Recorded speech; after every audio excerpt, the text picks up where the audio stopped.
Tonight on America's Hope, we know that Ukraine wants to win victory against Russia, but the Ukrainian Orthodox Church says it's under attack from its own government.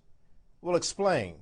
And then later, we'll talk about Israel and its technological advances and the benefits of those discoveries for America and the world.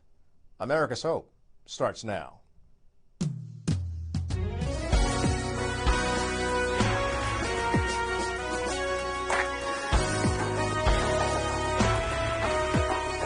This is America's Hope from our global headquarters in New York City.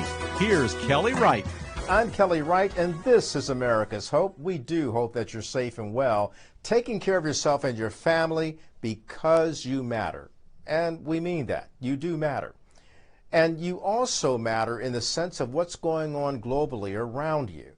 Here in America, we often see wars happening abroad, and we wonder, what impact does it have on the United States of America? Well, the fact of the matter is that America is the world's superpower. So when wars happen, and we see wars and rumors of wars, it does impact who we are as a nation. From a geopolitical perspective, from within our own government, how we address those particular situations. One case in point, Ukraine. Volodymyr Zelenskyy, the president of Ukraine, is now visiting the United States.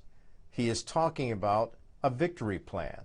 He is seeking the United States government to provide more money or more ammunition for him to pursue victory against Russia. Yet, few people know that within his own government, there is some persecution going on of a 1,000-year-old church, the Ukrainian Orthodox Church. Tonight, we'll discuss that. And then later on, we'll turn the page and talk to a man who's known a lot about technology. In fact, he's known as the technology prophet. And he'll discuss why the upstart nation Israel, even in the midst of war with Hamas and Hezbollah and other proxies of Iran, is still discovering and helping the world through its technological advances and discoveries. Let's get started. And welcome once again to America's Hope. I'm joined now by international attorney, Bob Amsterdam. He has been practicing international law with 40 years of experience, working on high-profile cases in emerging markets. He is the founding partner of Amsterdam Partners, a boutique international law firm with offices in London and Washington, D.C. And Bob, it's important that you're joining us right now because, as you know, the president or prime minister of Ukraine, Volodymyr Zelenskyy, is here in the United States. He's visiting with President Biden. He's visiting with other members at the UN, and he's pushing a plan here in America for victory for Ukraine against Russia. And he's also pushing for more ammunition in order to achieve his victory plan. But you have some issues with Mr. Zelenskyy based on what's been happening within Ukraine as it relates to the Ukrainian Orthodox Church. What is happening and what is the update? Well, number one, we wish President Zelenskyy the best in terms of his fight with Russia. The issue for us is his fight with the Ukrainian Orthodox Church. Our church, which was very large in the occupied area now controlled by Russia, has been targeted by the Zelenskyy regime as somehow an enemy, even though it's a 1,000-year-old Ukrainian church.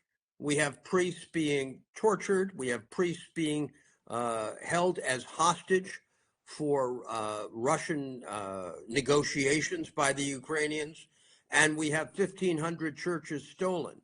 Zelenskyy is trying to set up an independent church in Ukraine, what he calls a national church. He's even gone so far as to demand a Ukrainian patriarch for the church. The man knows no limits in terms of his chutzpah, in terms of demanding the Patriarch of Constantinople to set up a Ukrainian patriarch. But meanwhile, he's banned our church, and the disunity he's forming in Ukraine is hard to believe.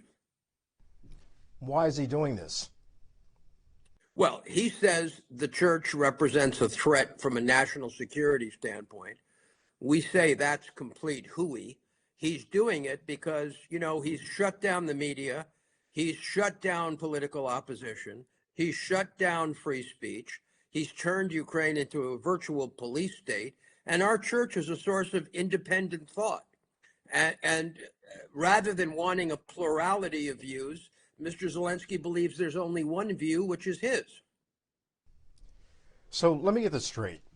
As you know, Ukraine is fighting a definite battle for its existence against Russia, which means they are facing a lot of difficult battles ahead. And now you're explaining that Zelenskyy has another battle, so he's operating on two fronts, one against Russia and one against the Ukrainian Orthodox Church, which has been around for more than 1,000 years. And why seek the destruction of a Christian church in Ukraine, particularly given the fact that many of those Ukrainian Christians in that Orthodox Church are on the front lines to protect the freedoms they value so highly? Look, let me tell you, it shocks the conscience of mankind what he's doing to the church. And I will tell you quite frankly, having been there and having met these poor priests who are being oppressed in this way, Zelenskyy has a glass jaw that we never talk about. The hero of the invasion, the man who stopped the Russians, was General Zaluzhny. General Zaluzhny is now the ambassador to London because Zelenskyy exiled him because he was too popular. This is not a man that can handle competition or that seems to have any deep love of democracy. So while there's no question he's fighting a brave war, and one can only salute him for that, what he's done to foster disunity and a lack of harmony in Ukraine is something Americans should ask him about while he's over. Because our church stands for Ukraine, stands with Ukraine, is Ukraine. And it should not be being cast aside so a political project of the U.S. State Department and Zelensky's government replaces it. And that he feels somehow he can replace Christ from the standpoint of determining who's the patriarch or how orthodoxy is organized defies belief. Hi, everybody. I hope you're enjoying this episode so far of America's Hope. If you'd like to see it in its entirety, just click on the link below. Thanks for watching.